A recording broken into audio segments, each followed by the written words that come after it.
Les partis politiques pendant des années ont fait ça, d'écrire un programme de leur côté et de dire oui, je vous propose ça et c'est ça ou rien. Ce qui est intéressant dans les débats participatifs, que tu sois 15, 20, 50, 90 ou 1000, t'as une interaction et t'as une intelligence collective qui s'organise lorsque tu fais des débats. Il y en a qui essayent de rabaisser le niveau de la campagne et de polémiquer sur tel ou tel mot, telle ou telle petite provocation. Nous, il y a des questions de fond qui nous intéressent. Je vous parlais de la jeunesse, de l'éducation, etc. On va en débattre tout à l'heure. Il y a aussi des choses qu'on n'accepte pas, que les renseignements généraux, que l'appareil d'État soit utilisé par un candidat à la présidentielle qui est censé organiser les élections en tant que ministre de l'Intérieur. Et on parle de politique, on ne parle pas uniquement de polémique et de confrontation entre partis. On n'est pas là pour faire l'apologie d'une personne, on est là pour défendre un projet, des idées, c'est ce qu'on fera pendant la campagne.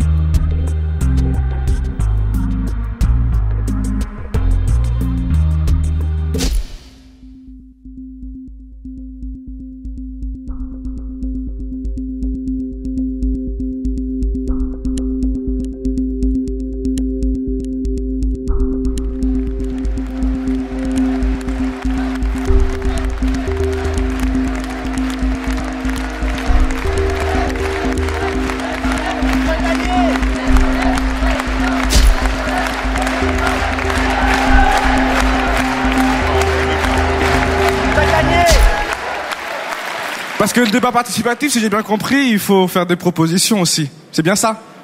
Donc, je propose que, une fois élu, une fois qu'il y a une majorité aussi à l'Assemblée nationale, et c'est très important, faut pas l'oublier, qu'on fasse une loi pour protéger tous les jeunes qui sont en stage, qui soient prioritaires pour l'accès à l'emploi dans les sociétés, qu'elles soient privées ou publiques, et que ces grandes entreprises arrêtent de faire du bénéfice sur le dos des jeunes. Sur l'exploitation des jeunes en stage, ça, c'est vrai que c'est un cri qui est remonté de nombreux débats participatifs, de nombreux débats sur Internet. Des progrès doivent être faits dans ce domaine. La lutte contre les CPE a aussi montré que l'exploitation des jeunes devait trouver une barrière législative et que l'exploitation du jeune en stage qui est jeté puis remplacé par un autre jeune et donc qui prend un emploi durable n'est plus une solution acceptable et que la loi mettra de l'ordre juste dans ce domaine. Je suis une 68arde. Alors, le combat, être une jeunesse difficile, je sais exactement ce que ça veut dire. Et le lendemain, comme vous l'avez entendu ce soir par Ségolène, c'est évidemment vous. C'est parce qu'aujourd'hui, vous avez vos préoccupations et que vous les exprimez d'une façon extrêmement claire, très cadrée, très carrée. Et ça, moi, ça me rassure. Donc ma question était, quelle mission concrète vous proposez pour les jeunes par rapport dans le cadre du service civil? L'idée, c'est de passer justement par l'intermédiaire des associations. Associations environnementales, associations humanitaires, associations sociales, peut-être autres associations auxquelles je ne pense pas forcément actuellement. Mais l'idée, c'est à la fois de consolider le tissu associatif qui permettra d'encadrer aussi les jeunes qui s'engagent dans ce service civil volontaire et de définir avec eux, pas forcément 6 mois consécutifs d'ailleurs, on peut imaginer des périodes étalées dans le temps, étalées sur plusieurs années, dans cet esprit de construction d'une société solidaire. Moi, je trouve qu'elle s'adresse directement à nous. On voit bien ce soir que la démocratie participative, ça marche quand on veut s'impliquer. Bon, après, c'est sûr, faudrait des heures et des heures et des heures. C'est un peu court de résumer la jeunesse en 3-4 heures de débat comme ça, mais c'est au moins la preuve que ça marche. Et je considère que tout le monde, même les pro-sarkozystes, devraient venir voir ce qui se passe au sein du PS et de la gauche en ce moment avec cette candidate qui révolutionne complètement la politique française. Quand on est vacataire, on est payé à l'heure et on n'a aucun droit social. On n'a aucune couverture sociale, on ne cotise pas pour sa retraite, on n'a pas le droit au congé payé, on n'a pas le droit au congé maladie. Monsieur de Robien se réfugie mensongèrement derrière l'alibi démographique. Alors aujourd'hui, ce soir, je témoigne vraiment pour mes 25 000 collègues qui sont au chômage. Ça fait 4 ans qu'on manifeste. Et en haut lieu, on n'a jamais accepté de nous recevoir. Alors quand est-ce que l'on va enfin engager le dialogue avec une jeunesse qui travaille?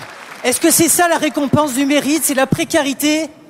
On en a assez de ces contrats poubelles, on n'est pas des pantins. Comme vous le savez, le projet socialiste prévoit l'allocation d'autonomie du jeune adulte. Et cette allocation, nous la ferons. Et nous la ferons non seulement pour les jeunes étudiants, mais aussi pour les jeunes travailleurs qui n'ont pas suffisamment de revenus, soit parce qu'ils sont au chômage, soit qu'ils n'ont pas encore leur premier emploi, soit parce qu'ils subissent le chômage partiel. Et nous demanderons une contrepartie dans l'esprit de construction d'une société de solidarité. Par exemple, aux étudiants qui bénéficieront d'allocation d'autonomie aux jeunes adultes, pourquoi ne pas leur demander du temps pour faire du soutien scolaire aux jeunes qui décrochent dans les collèges et dans les lycées? Moi j'ai été convaincue, à la base je suis pas du tout pour Ségolène, mais j'ai été vraiment convaincue et que finalement elle peut faire une bonne présidente pour la France. Ce que je voudrais vous dire aujourd'hui, c'est parce qu'on a eu beaucoup de réponses, on va dire un peu comme telles que la discrimination positive. Eh bien écoutez, je vais dire quelque chose, je vais utiliser un terme, je ne suis pas handicapée, je n'ai pas besoin de discrimination positive pour trouver du travail. Donc Ségolène, vous avez parlé tout à l'heure de France métissée. Donc, ce que j'aimerais voir aujourd'hui en France, dans le futur, c'est des entreprises qui soient métissées à l'image de la population qu'on a en France dans les rues. Et vous avez raison, mademoiselle, de refuser la discrimination positive. Moi aussi, je la refuse. Moi aussi, je la refuse.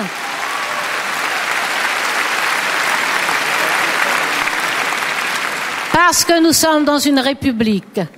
Une république, notre chose commune, notre bien commun, une république laïque et démocratique.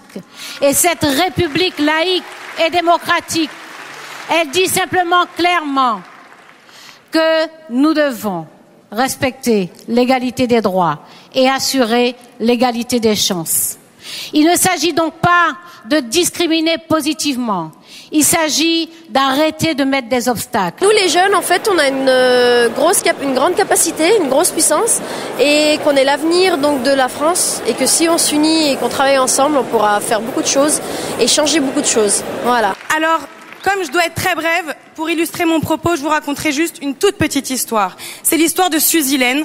Peut-être que vous vous en souvenez. Suzy-Laine, elle a 19 ans, elle est lycéenne, et il y a 4 mois, elle s'est fait expulser vers le Cap-Vert, où elle a pour seule et unique famille là-bas une grand-mère malade. Suzy-Laine, elle habitait à Colombes, dans le 92, le département de Nicolas Sarkozy. Et faut savoir que sa mère, son frère, tous ses amis, toutes les personnes avec qui elle a grandi et construit sa vie sont restés ici, en France, son pays. Alors je vous annonce que samedi, Suzy-Laine rentre en France grâce à ce combat victorieux mené par la jeunesse. Je voulais montrer à Ségolène ce que c'était la jeunesse en France aujourd'hui et qu'on était une jeunesse solidaire, métissée, fraternelle et que j'ai parlé d'un beau combat puisque ça a été le combat pour faire revenir en France une lycéenne expulsée il y a 4 mois et qui a été montée là pour le coup avec tout le monde, avec les profs, les parents d'élèves, les lycéens et elle revient samedi en France et donc c'est pour montrer que la droite elle a beau nous faire tous les coups les plus durs du monde, vouloir diviser la jeunesse, que quand on se mobilise, qu'on y croit, ça marche parce qu'elle revient samedi. Je vous invite à faire plus encore que progresser la cause des jeunes. Dans un pays qui retisse solidement les liens de respect, d'affection, de solidarité entre toutes ces générations, je vous invite à changer la France, car comme l'a dit si joliment Arthur H., c'est à nous de rendre cette modernité chaleureuse, vivante, de ne pas la laisser à ceux qui se l'approprient, qui la transforment en concept dépassé. Il faut créer une modernité colorée, rêver, dit-il, inventer notre vie, ni glacée, ni apocalyptique. Alors je vous le demande, apportez-moi votre énergie pour devenir votre présidente, la présidente de la France qui change fort, la présidente qui vous tend la main, où que vous soyez, pour que vous apportiez le meilleur de vous-même.